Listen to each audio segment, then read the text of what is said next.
Hey there, this is David Lyon, founder of Evolving Man. And in this video I want to talk about why you should stop letting go of things. So this is coming from a conversation I had with my partner a couple of days ago that really inspired me to share this video, where she shared that she's had quite a lot of moments where she felt so aligned with herself, like so connected and so compassionate and so open in her heart, that she was just able to let go of things that were coming up, like whatever, some kind of resentment or resistance towards something, that she was just able to like release it in the moment. And I definitely have these moments as well, and I still think that letting go is not something we always have in our hands. And there's a certain risk that I notice with people who have had many of these experiences of like, oh, I feel so connected and I can just let go of things, that then they try to do the same in moments where they don't feel as connected to themselves and they don't feel fully aligned and so on. And so what it then leads to, in my experience, is a kind of subtle self-violence or self-aggression where it's like, well, I just have to fucking let go of this thing.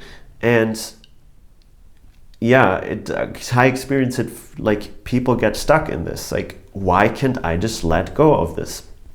And I've tried this so much, like as someone who's been in like spiritual circles for almost 10 years now, this notion of, oh, you just have to let go of things and everything will be fine. That's been with me for a long time. I tried it and I suffered a lot because I was at war with myself. Because in so many moments I was absolutely not able to let go. And in addition to that, now I hated myself because I was not able to do that. So here's the approach that I have found that is much more effective for me. And that's the following. What if you are absolutely okay, even if you were never able to let go of whatever it is that you want to let go of? If it's resentment towards your parents, what if you're okay if you feel resentful for the rest of your life towards your parents? What if that does not say anything about your self-worth? Okay, what if you feel forever sad and you will never be able to let go of it, and that's okay? And so what that creates for me when I invite myself into that is a space that is bigger than just the sadness, that is bigger than just the resentment, where I realize, whoa, I can be okay with myself even when this is there. It's like it doesn't define me. Now, paradoxically, this is the space that all these experiences need in order to start transforming themselves. So when I'm in a space where I'm at peace with my sadness, where I'm like, hey, sadness, you can be here forever, I'm absolutely okay with that, then the sadness will start to transform at its own pace. I have no control over it. It has its own intelligence, but it does transform usually way faster than when I try to let it go in any kind of way. So this approach, what it does is two things. One is you're never a victim of what you're experiencing. You're never a victim of anything that is going on inside of you, because see, like even if you're not able to fully embrace the sadness, the resentment, okay, so then you might notice, so that means there's some kind of fighting. So then you say, okay, what if I'm okay if I keep on fighting my sadness?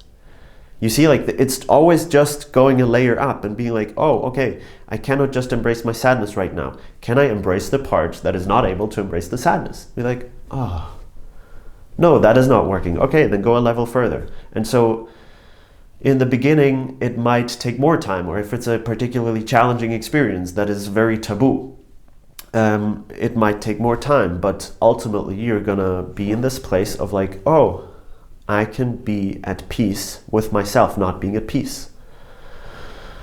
I don't have to keep on playing this game of trying to change myself. I can just be with myself, even with the part that really wants to change myself.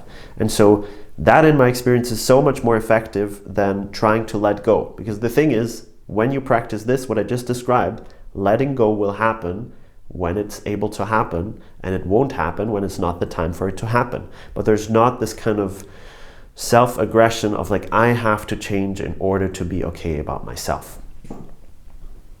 Yeah, very curious how this resonates with you, if this is something that you can relate to, and also very curious if there are other kind of spiritual concepts like letting go that you've experienced make your life actually harder rather than easier. Yeah, something that's been on my mind a lot. Like, what are these beliefs that are actually making life harder? All right, so thank you for watching. Appreciate you a lot. Much love, and I'll talk to you very soon. Peace.